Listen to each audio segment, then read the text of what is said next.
இப்போ வரையிலும் உலக கிரிக்கெட்டில் ஹையஸ்ட் ஸ்பீட் பவுலிங் அப்படின்னா 161 கிலோமீட்டர் தான் நம்ம எல்லாருக்குமே தெரியும். பட் இப்போது 181 கிலோமீட்டர் வேகத்துக்கு ஒரு பவுலர் வந்து பவுலிங் பண்ணியிருக்காரு. அது யார், அது உண்மையாக போய் அப்படிங்கிறத பற்றி இந்த வீடியோவில் பார்க்க போகிறோம். Before going to the video மறக்காமல் சேனல் சப்ஸ்கிரைப் பண்ணுங்கள். இந்த வீடியோக்கு லைக் கொடுக்காம தான் லைக் கொடுத்துருங்க. Let's go to the video. First of all இந்த நியூஸை பார்க்கறதுக்கு முன்னாடி India vs Australia the most iconic Border Gavaskar trophy test மேட்சோட ரிவ்யூ வந்து பார்த்துருவோம். ஸோ மேட்ச் வந்து இப்போ நடந்துட்டு இருக்கு. இப்போ வந்து ரொம்ப பரிதாபமான நிலையில் வந்து இந்தியா இருக்காங்க அப்படின்னு தான் சொல்லணும்.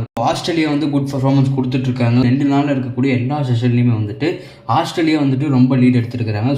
ஸோ இப்போ வரலும் வந்துட்டு இந்தியாவோட பேட்டிங் பர்ஃபார்மன்ஸ் அப்படிங்கிறது ரொம்ப மோசமாக தான் இருக்குது. ஸோ டே 1லேயும் ரொம்ப மோசமாக இருந்துச்சு, டே 2வில் அதோட மோசமாக இருக்குது. இப்போ ரீசெண்டாக ஸ்டெம்ஸ் வரையிலும் நிதிஷ் ரெட்டியும் அப்புறம் வந்து ரிசர்வ் பண்ணிட்டு மட்டும் தான் இப்போ பேட்டிங் ஆடிட்டு இருக்காங்க. இது எல்லாமே வந்து பார்த்தீங்கன்னா அவுட் ஆகிட்டாங்க. எல்லாமே 27 ஒருத்தர் அவுட் ஆயிருக்காரு, 4, 3 இந்தமாரி சிங்கிள் டிஜிட், 6 அப்படி இல்லைன்னா 20க்கு மேலே தான் வந்து போகிறாங்க. அதுக்கு மேலே யாரையுமே அடிக்க மாட்டேங்கிறாங்க. ஸோ இதான் வந்து இந்தியாவோட சீக்வன்ஸாக வந்து பார்த்திங்கன்னா தொடர்ந்து 2 நாளாக வந்து பார்த்திங்கன்னா இருந்துகிட்ருக்கு. ஸோ எனக்கு என்னமோ இந்த மேட்ச் வந்து கண்டிப்பாக இந்தியா வந்து லாஸ் பண்ணிடுவாங்க, ஆஸ்திரேலியா வந்து வின் பண்ணுவாங்க அப்படிங்கிற மாதிரி தோணுது. ஸோ உங்களோட கருத்து என்ன அப்படிங்கிறது மறக்காமல் கமெண்ட் பண்ணுங்கள். நெக்ஸ்ட் வந்து இந்த ஹையஸ்ட் டெலிவரி மேட்ருக்கு வந்துடும். ஸோ ஃபர்ஸ்ட் ஆஃப் ஆல் வந்து பார்த்திங்கன்னா உலகத்திலே ஹையஸ்ட் டெலிவரி 161 கிலோமீட்டர் தான். ஸோ அதுவும் வந்து பாகிஸ்தானை சேர்ந்த பவுலர் வீசிருக்காரு. நம்ம எல்லாருக்குமே தெரியாது யார் அப்படின்னு.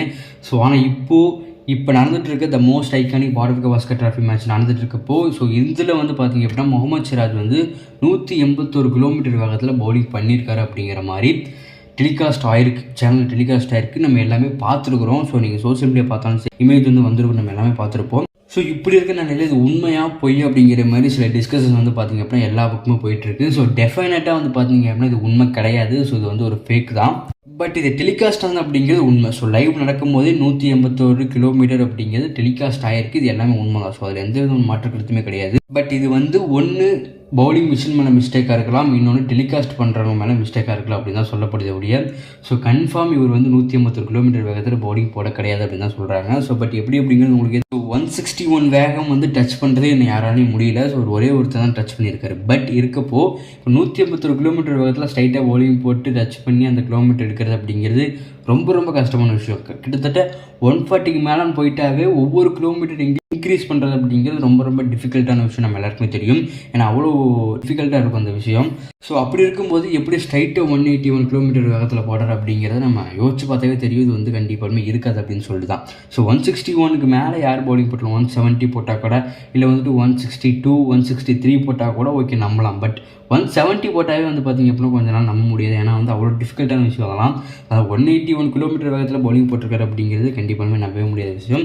இது வந்து ஃபேக்கு. ஸோ டெலிகாஸ்ட் தப்பாக பண்ணியிருக்காங்க, அவ்வளோதான். ஸோ அதுவும் வந்து சொல்லியிருக்கிறாங்க.